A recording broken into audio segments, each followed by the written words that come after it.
Well, hello there, friend. Welcome to the Construction Leadership Podcast, where we help construction executives lead high-performing teams, finish on time and under budget, without all the firefighting and babysitting, so you can lead with focus and control. I am your host, Bradley Hartmann. In this episode, you will learn a framework to help you set clear standards that will limit the resistance to change and increase accountability. We will also share an unbelievably simple tool that you can take and customize and use with your team. And we have one book recommendation that we feel will help you change your life. As always, thank you for listening.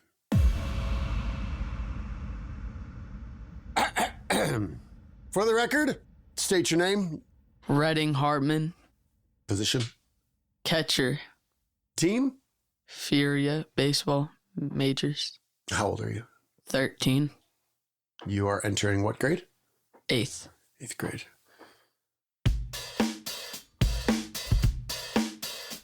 That is my son, Bradley Hartmann. He's entering 8th grade. Puberty has officially kicked in. Sports and girls have officially replaced mom and dad. What do you love about baseball? I like hitting. That's fun. And just as a catcher, being in every play. Yeah. So how do you handle failure? Because baseball, I think more so than football and basketball. We don't know anything about hockey. Those games are less about failure, where baseball, it's kind of an individual sport with a team component, especially when hitting. You know that for you, 65% of the time, you're not going to get a hit, correct? So how do you deal with that? Because that's a lot of failure. Just like my goal when I go up to bat is just to put the ball in play and just trying to stay positive. And I'm pretty good at the mental side of it. All right. Well, the mental side is what we are talking about because that's right. On today's episode of the Construction Leadership Podcast, we are talking about failure, and we're talking about the leadership mindset, and we're talking about coaching and coachability. We're talking about accountability. What we're really talking about at the root of it all is standards. Standards are expectations about behaviors and what we want to see and what we want to ultimately hold people accountable to. This includes people we work with as well as our children. Now, I grew up with a father who made the rides home from games into events that were, how can I say this? Not highly anticipated father and son moments. They weren't enjoyable. And I always told myself and my wife, who often rode along in the same car, sitting quietly in the back seat on the ride home, because we've been dating since we were 14, she was around for many of those, let's call them conversations, but they were really monologues of what I didn't do good enough. And we said, we're never going to do this to our own son. And yes, the rides after a win were better than a loss, but listening to a litany of your mistakes, acts of omission as well as commission, well, that gets old in a hurry. And now this style of coaching has its merits, and my father's coaching made me a reasonably successful athlete in high school and a Division I college quarterback. So, maybe the ends justifies the means, right? Maybe. But my wife and I thought there's got to be a better way. One that doesn't have my son wishing he spent less time in our presence. So my son is at that age where you just don't know how much time you actually have to spend together. And he still asks me to throw the ball in the street. And I always say yes. And when we finish, I remind myself that experience, the last 20 minutes of my life, playing catch with him in low light with my declining vision and a torn labrum in my throwing shoulder, that moment in time could be the last time we ever throw a baseball together. And at that point, I try not to cry because I'm getting more emotional in my old age. My doctor says it's normal. She said it's a combination of maturity and gratitude. And you know what? I choose to believe her. There's one game in particular, way down in Waxahachie. So long drive there, long drive back. You were catching, you had the gear on, it was hot, it was a double header, it's on turf. So the heat was radiating up from beneath. Your mom and I both were in agreement that you were not playing your best. You weren't meeting your potential. And we realized that we needed to set some standards. We can't hold you accountable and coach you up and remind you of a set of standards if we don't really detail what we are. When I showed up on a job site in August of 2000, one of the first comments a mentor of mine said is this quote that I always think about. His name was Mike Rhodes, and Mike used to always say, the quality you accept is the quality that sets the standard. The quality you accept is the quality that sets that standard. And inevitably, when he would show up on a job site and we would see a disaster and we'd see a mess and we'd see poor carpentry or poor cleanup by the electrician, he would say, well, the quality you accept is the quality that sets the standard. And to me, I understood that. I was setting that standard. But we often hear this, especially heading into training camp, and we think of Mike Tomlin, who's famous, the head coach for the Pittsburgh Steelers, who says the standard is the standard. I know one of your famous sayings is the standard's the standard. And I'm just curious, where did that originate from? And why is that so impactful? And how do you play that out in your life? I just hate seeking comfort.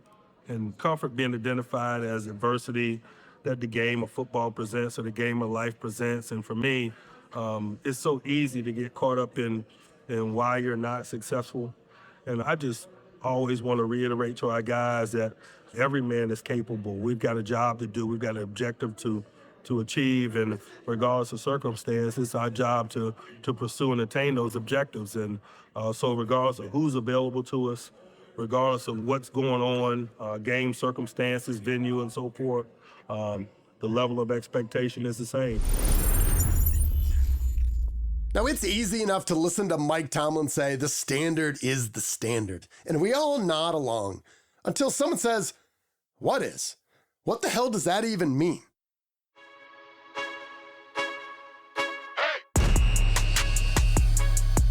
Standards, whether we want to acknowledge them or not, are critical pieces of leadership. If our goal is to help improve people in situations, this is a conversation about the standards that we set. And there's a wonderful little book that I picked up. It's by the MIT Press Essential Knowledge series, titled very imaginatively, Standards, by Jeffrey Pomerantz and Jason Griffey. And if this sounds boring, I promise you, it's not. It's a really good read. And they open the book talking about standards being the infrastructure for infrastructure, the thing behind the thing. They write, standards are something or anything that provides information about how to gain some measure of control over a problem. That is construction. This is life. Getting some measure of control over a problem, of leading people. And to a certain extent, human culture is the set of standard behaviors, what we expect, and how do we anticipate people will conform or not to that standard.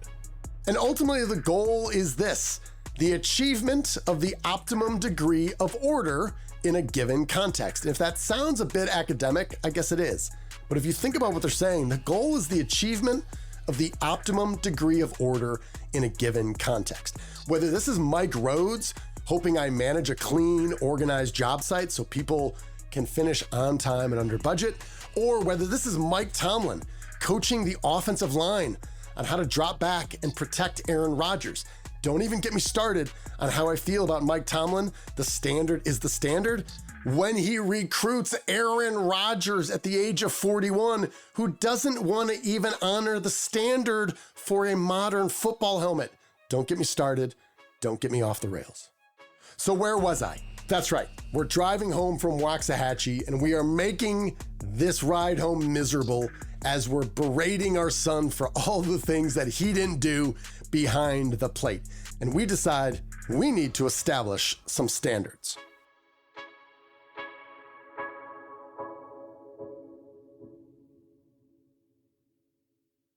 What do you remember of that process of you and I just sitting down and talking through these things? We were just talking about like catching and what to do to be successful. So like making my throwdowns between innings perfect. So then they're scared to run on me during the game. Framing every pitch, staying in and throwing it back to the pitcher hard. And also like trying to keep everything in front of me no matter what, which is blocking. Yeah. And as we thought about the position of catcher, which is very difficult, why most people don't like to do that. And most people in life go about their daily activities trying not to put their face and chest and body in front of fast moving projectiles.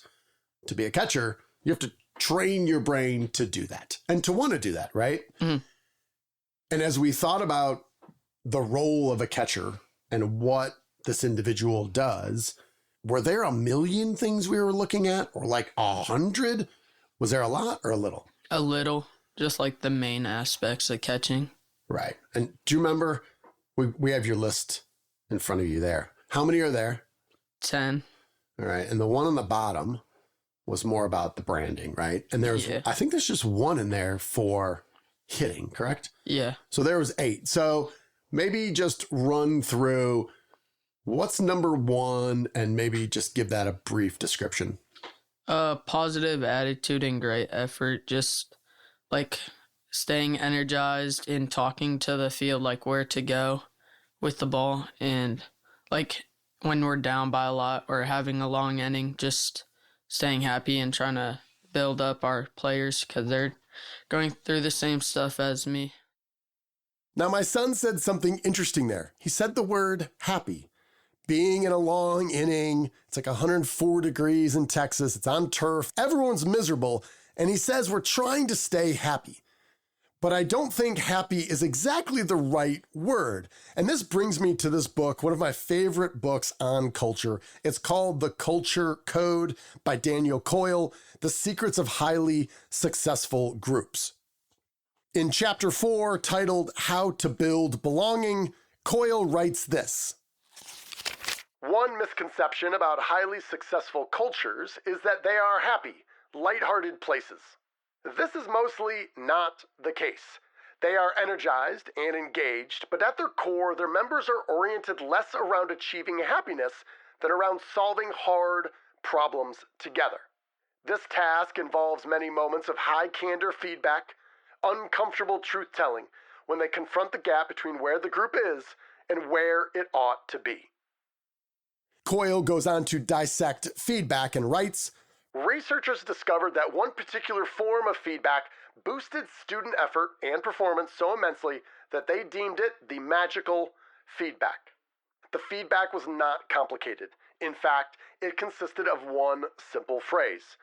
I'm giving you these comments because I have very high expectations, and I know that you can reach them. That's it. Just 19 words. None of these words contain any information on how to improve, yet they are powerful because they deliver a burst of belonging cues. 1, you are part of this group. 2, this group is special. We have high standards here. And 3, I believe you can reach those standards. These signals provide a clear message that lights up the unconscious brain. Here is a safe place to give effort. And throughout the book of the Culture Code, they give various examples that are very similar to what I found. When I got with my son and we sat down and we talked about all the training and all the different aspects that he has learned about how to be a good catcher, he knows far more than I do. He's lived it. He's put in the time. He's put in the effort. What we did together was prioritize those, detail those, make sure they were clear, and put them on a single piece of paper. If you are interested in seeing exactly what the sheet of paper looks like, You can go to Instagram and look up Bradley Hartmann and Company, and you can see me sharing what this is. There's a list of 10 items.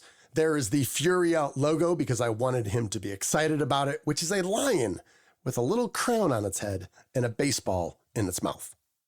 The more my son and I talked about these rules, these standards, it brought back all these memories of coaching that he received not from me, but his coach who was a professional catcher. Yeah. What was number 3? Squeeze all balls when framing, no drops. Whenever framing, sometimes the ball slips out of my glove and then it should have been a strike, but it's not because I dropped it. Right. And when that does happen, you have someone in your life that gives you immediate feedback on how they feel about that. Who is that person? And maybe tell the audience a little about that person. My coach, Chabi. He was a professional catcher. He played for the Phillies minor league teams, and he's pretty hard on the catchers in our organization. So, yeah. Does he set the standard fairly high? Yes. Yes. You drop one ball. What are the odds that he's not going to say something? Like 10%. Right. Unless he's not paying attention or somebody else on the field is doing something else that is causing him to get angry, he's going to let you know every single time, right? Yeah. And that's a blessing. And it's also probably a pain in the neck sometimes. You have someone, as we're thinking about standards, the standard for him is really high. It's you should not drop any ball at all. And every time you drop one, he's going to let you know, right? But again, you're lucky in life if you can get some really good coaching. And this is, again, most people don't have professional experience being a catcher. And even those who do don't have the skill set to teach it well and to have the patience and to build rapport with young people like yourself. So you've got something special in a unique coach that can help you get better.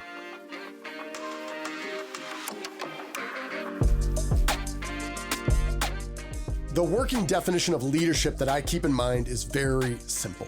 It's helping people and situations improve. That's it. So to a degree, every leader should be a coach. And if you want high performance, you need accountability. To enable accountability, you need to enforce standards of high performance. To enforce standards of high performance, you need to clearly document them and keep them top of mind. So after my son and I had put together this very brief 3-inch by 8-inch piece of paper that I then taped because we didn't have the lamination machine working, I realized we could help many of our clients as well. So we took it one step forward and made something a little bit larger, and we called it the Daily Play Call Sheet. And this is for sales professionals in the construction industry, and it details exactly what they should be doing, the expectations, the standards for every day of every week in the sales role. It's a minimum standard of care when it comes to how to be a sales professional. We are going to share this with you through our newsletter. We'll also make it available for download. And you can also see this on Instagram. You will see it's easily customizable, but it is tangible. We're taking standards, we're documenting them, and turning it into a coaching tool to make sure everyone with specificity understands the expectations we have of performance, of behavior. And this is what Redding's top 10 catching standards also does, because I want to push him to make the most of his passion and talent. Also, I don't want to push him away from me. I don't want him to dread the drives home from games because we play a lot and there's lots of windshield time. And however much time we have together, I want to make the most of it. So we made that tool. We got the list together. You've been carrying it with you. How do we use that in terms of going to practices and going to games? Like before the games, heading there, we look over it and like make sure that I know what I'm supposed to do going into the game. And then after the game, we review it and see everything if I did it correctly and completed it. And how does that help? Just like remembering it and like if my attitude's not good, just remembering what it says on my standard card will like get me to stay positive. Yeah, why do you think it's important to have like these clear standards, whether in general or with you, me, and your mom? Because it will help you like look if you're being successful, and it's also like a reminder. Yeah, the game's pretty crazy. There's lots of things. There's lots of rules. I feel like I learn a new baseball rule every time we go out to a game now. A lot of stuff going on, and you want to try to distill or simplify it down to, okay, if I can just remember these things, then I'm doing my job, right? And those are the standards. All right, buddy. I appreciate you. I want you to know I'm proud of you. Keep it up. Thank you. The other little thing I've been doing that I think carries a big impact that I got directly from Daniel Coyle's book, The Culture Code, is what Greg Popovich does, the recently retired head basketball coach for the San Antonio Spurs. He says he overdoes the thank yous. After every practice and every game, he goes to every single one of his players and says, "Thank you for allowing me to coach you." And when I originally read that, I thought, well, that's insane. Why is he thanking the players for coaching them? The players should be grateful for being coached by a legend like Popovich. But if I swap out Greg Popovich for this Pop, the father of Bradley Hartmann, I realize the impact it's made. And I've been starting to say it more and more. Every time we throw in the street, every time I drive him home from a practice or a game and we talk, I say, "Thank you for allowing me to coach you." Coaching, as you know, is a two-way street, and coachability is not something everybody has every single day. Some people never have it, and I'm sure you know people like that. I want my son to anticipate good coaching and being open and receptive and ultimately being coachable. That's what's gonna help him get wherever he is now to wherever his talent and hard work can take him.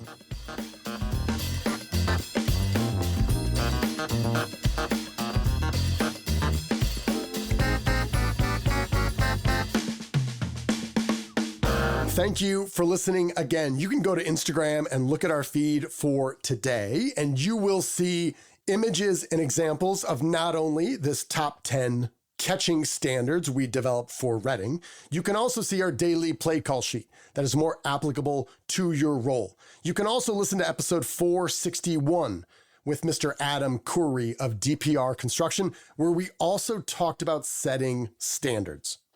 If you want to be a better leader and you want to drive more accountability and you want to build elite high-performance teams, you have to revisit standards. Saying the standard is the standard isn't enough if people really don't know what that standard is. I hope this is helpful. Thank you for listening. We're going to close out like we always do with our leadership mantra. You, my friend, are owed nothing. Deliver value first. Make it a great week.